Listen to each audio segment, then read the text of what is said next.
ماشي زي الفل. ازاي يشتري ايفون مستعمل؟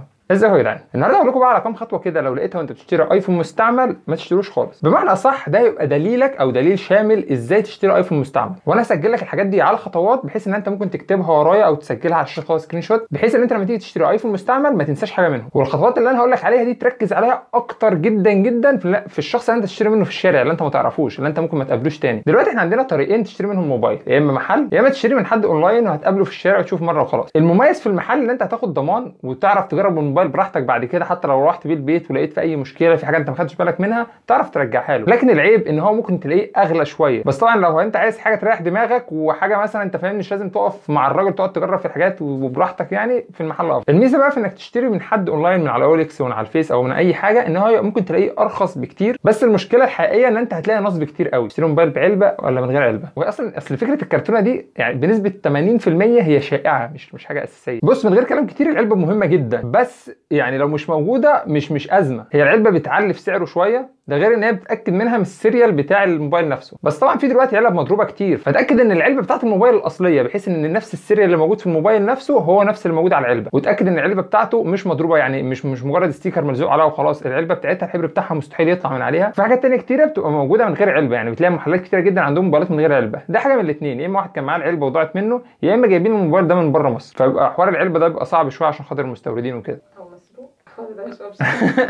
او مسروقه، بس احنا نخلينا بعيد عن المسروق. خلاص انت مثلا قررت على موبايل معين، ازاي بقى تبدا تفحصه او تكتشف ايه المشاكل اللي فيه او في اي مشاكل معينه او اي حاجه؟ بص اول حاجه بديهي خالص، انت بتبص على الخبطات اللي فيه، اي مشكله كسر في حاجه كده. لو كسر في الظهر مش مشكله ولا مشكله عادي، اصل الظهر ما بيأثرش في حاجه، بتغير ب 400 جنيه كده كده هتحط عليه في كفر. اهم حاجه ما يبقاش في خبطه معينه مثلا في الكاميرا في حاجه مهمه يعني. لكن لو في خرابيش بسيطه مكان الاستخدام العادي خالص عادي، ده طبيعي. في ناس بقى بتستنصح جدا وتبص على مسامير الموبايل، المسامير اللي هي اللي تحت اللي بتفك منها الموبايل اصلا.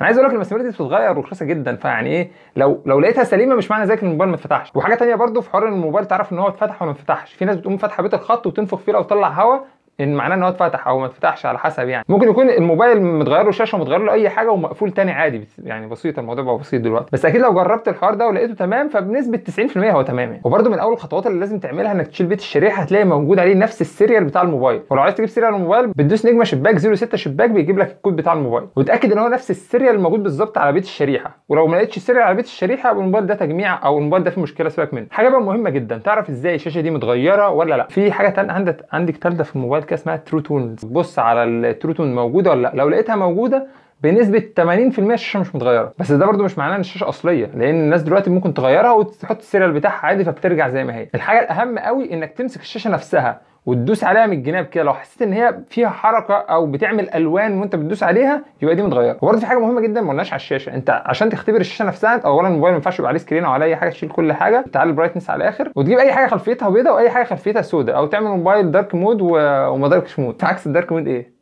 العادي، الوضع العادي والدارك مود. وانت معلم البرايتنس على الاخر هتشوف لو الشاشه فيها اي نقط، اي بقع صفراء، اي حاجه، فالشاشه دي يبقى فيها مشكله. هو اصلا كل ده ممكن تعرفه عن طريق ابلكيشن 3 يو تولز من على الكمبيوتر. وبص هو الابلكيشن ده مش احسن حاجه برده، او مؤخرا بقى بيخرف كتير ومش احسن حاجه، بس على الاقل هتعرف منه الموبايل اتشحن كام مره، وعلى اساسه هتشوف نفس النسبه مطابقه للبطاريه كام في الميه. يعني مثلا الموبايل ما يكونش مشحون 3000 مره وتلاقيه 95%، اكيد الموبايل ده فيه حاجه. وبرده نسبه البطاريه مش هي كل حاجه، يعني ممكن تلاقي موبايل 85% واداؤه احسن مثلا من 90%.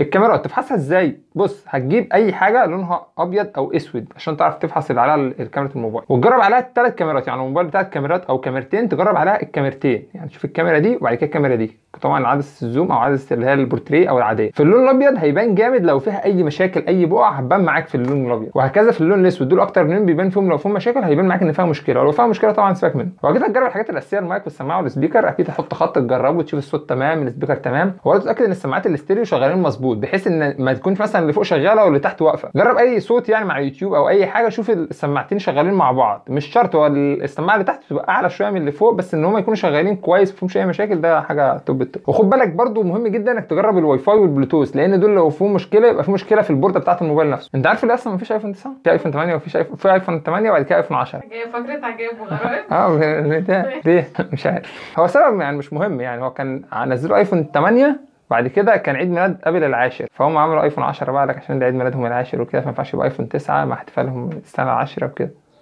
مش مقتنع؟